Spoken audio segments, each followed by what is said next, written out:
Bikram Daimaria contractor एसोसिएशननि leader दिनै press मिट खालामनाय appeal खालामदों जायफ्रा पेन्डिं बिल मोनाखैमोन बिसोर हाइकर्टआव केस होदोंमोन आरो बे केस होनाय कन्ट्राक्टरफोरखौ केस उइथड्र खालामनो आपिल खालामदों आं बेनि मिनिंखौ बुजियाखै मानगोनां इउजि ब्रह्म सारनिसिम आंनि गुरै मोनसे फोरमायहरनाय आं बुंदों हाइकर्ट केस खालामनानै जायफ्रा बिल लानो नाजादोंमोन बिथांमोना खस्थ' खालामनानै आरो थाखा फैसा गारनानै केस खालामनानै बिल लानांगौनि गोनांथि गैला होननानै बुंनाय जादों।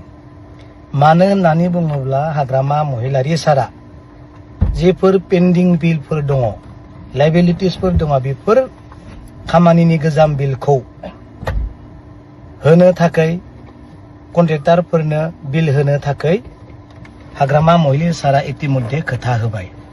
बेनिखायनो खस्थ' खालामनानै बिलखौ लास्लायस्लाय हाग्रामा महिलारि सारा जिहेतु होनो थाखाय खोथा होबाय नों ओरैनो मोनगोन। आरो सोरबा जुदि बिल हाग्रामा महिलारि सारा होनाय बिलखौ जोंनो नाङा होननानै जुदि हाइकर्टनि सारा लायोब्ला जोंहा बेयाव बुंनांगौ गैया। खस्थ' दा खालामनानै दा ला होननासो बुंनाय जादों। गोदो मानगोनां प्रमद बर' सरकारा फैनाय लोगो लोगो बिथांनि सरकारा फैनाय लोगो लोगोनो गोबां थिकादारफोरा हाराहास्ति मोनदोंमोन, खस्थ' मोनदोंमोन। हाइकर्ट खालामनानैसो बिल लानांगौ होननानै बुंनाय बायदि बे लामाखौसो दिन्थिहरदोंमोन। गोबां कन्ट्रेक्टरफोरा हाइकर्ट खालामनानैसो लिस्ट खालामजादोंमोन आरो क्रन'लजिकेल लिस्ट हाइकर्टनिफ्राय बानायनासो मोननो गोनां जादोंमोन।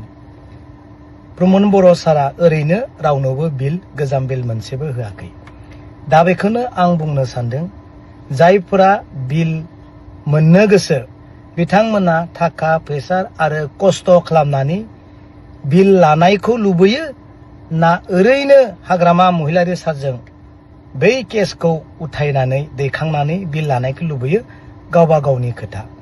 बे स्पष्ट जाबाय। नैथियाव आं बुंनो नागिरदों हाग्रामा महिलारिनि समाव दानानै होलांजानाय सेन्ट्रेल सिलेक्शन बोर्ड जोंहा जितु बोर्ड दङमोन कमिटिफोर दङमोन बिथांमोना सरकाराव फैनाय लोगो लोगोनो प्रमद बर' बिथाङा सरकाराव फैनाय लोगो लोगोनो बै CSB बोर्डखौ बिथांमोना फांसनलेस खालामदों। जायनि थाखाय CSB गैयिनि थाखायनो गावसोरा गोरोन्थि मावनानै लानायनि थाखायनो 4 बोसोरनिबो बारा 3rd ग्रेड 4th ग्रेड आरो 3000निबो बारा 3rd ग्रेड 4th ग्रेड ओरैनो लांदां जानानै थानाय मासियाव साकरि सोनो हायाखै।